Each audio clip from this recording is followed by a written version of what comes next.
बीते दिनों मिलिंद नगराले द्वारा पत्रकार परिषद लेकर जो आरोप किया गया था, उस आरोप का खंडन दीपंकर बुद्ध विहार कमेटी ने एक पत्र परिषद लेकर किया।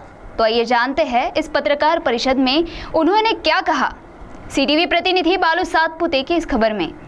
चिमूर तहसील के नेरी के दीपकर बुद्ध विहार का कुछ भाग अतिक्रमित जगह पर होकर यह बुद्ध विहार कमेटी ने किया अतिक्रमण पूर्वजों की जगह पर है, ऐसा आरोप मिलिंद नगराले ने पत्रकार परिषद लेकर किया था। उस पर दीपंकर बुद्ध विहार कमेटी ने पत्रकार परिषद लेकर इस आरोप का खंडन किया। आणि आज आपण आलो दीपंकर बुद्ध विहार नेरी या ठिकाणी।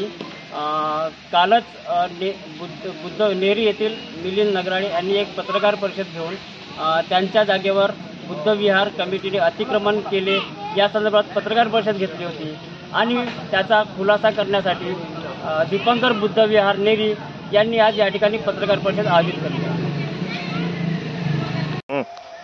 मिलिंद नगराळे यांनी दीपंकर बुद्ध विहार यांनी त्यांच्या जागेवर अतिक्रमण केलं असं त्यांची प्रतिक्रिया काल होती।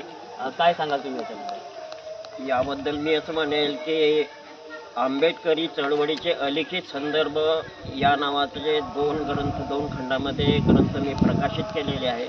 योगायोगाने त्या तत्कालीन संभाजी तिमाजी नागदेवते हे त्या काळातले कार्यकर्ते होते। त्यांनी मूकनायक बहिष्कृत भारत आणि बाबासाहेबांचे जे काही पाक्षिक होते त्याचं सामूहिक वाचन करण्यासाठी म्हणून तो कार्यक्रम त्यांनी आयोजित केलेला होता।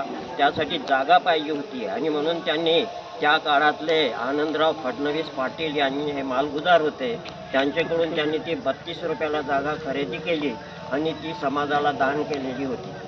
तर याचा उल्लेख मी जवळपास 5-6 जुन्या काळातल्या लोकांच्या मुलाखती घेतल्या आणि त्या मुलाखतीमध्ये त्या लोकांनी सांगितलं की त्या जुन्या काळामध्ये इथे सामूहिक त्या पाक्षिकांचे वाचन करण्यासाठी म्हणून जागेची गरज होती आणि ती जागेची गरज पूर्ण करण्यासाठी त्यावेळेसचे धंदेवाईक आणि चांगले श्रीमंत असणारे संभाजी तिमाजी नागदेवते यांनी स्वतःच्या पैशाने 32 रुपयाची ती जागा खरेदी केली आणि ती समाजाला दान केली। मग याच्यातले जे काही काटेकोटे होते त्यांनी साफ केले।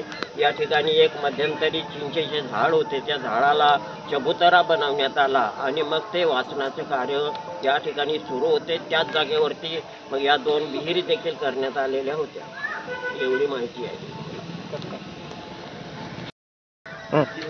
या रिकाम्या जागेवर अतिक्रमण केलं असं सापडच्या पार्टीचं मत आहे, काय? एक मिनिट।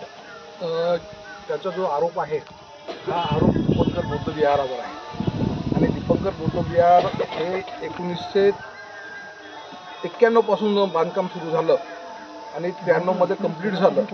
या ठिकाणी आजूबाजूच्या काही लोकांचं त्यांना जागा नसल्यामुळे इथं साहित्य ठेवत होते, गाड्या ठेवत होते, ट्रॅक्टर ठेवत होते, आम्ही खत वगैरे ठेवत होते। तर एक समाजाचे बांधव म्हणून आम्ही त्यांना परवानगी देत होतो, परंतु 14 एप्रिल जवळ असताना आम्ही त्यांना समजदारी दिली आणि त्यांना सांगितलं की हे तुमचं साहित्य आहे, बाजूला करा। त्यांनी ते केलं नाही।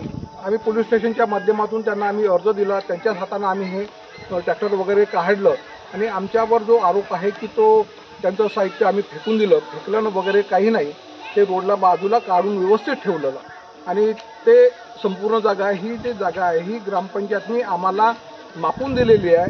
5700 काही समथिंग स्क्वेअर फीट जागा आहे, ती त्या पद्धतीने आम्ही अतिक्रमण केलेलं नाही आहे, आम्ही ते वापरत आहोत। आमची जागा आम्ही वापरत आहोत। आमची जागा आम्ही वापरत आहोत। त्याचं आम्हाला सौंदर्यीकरण करायचं आहे।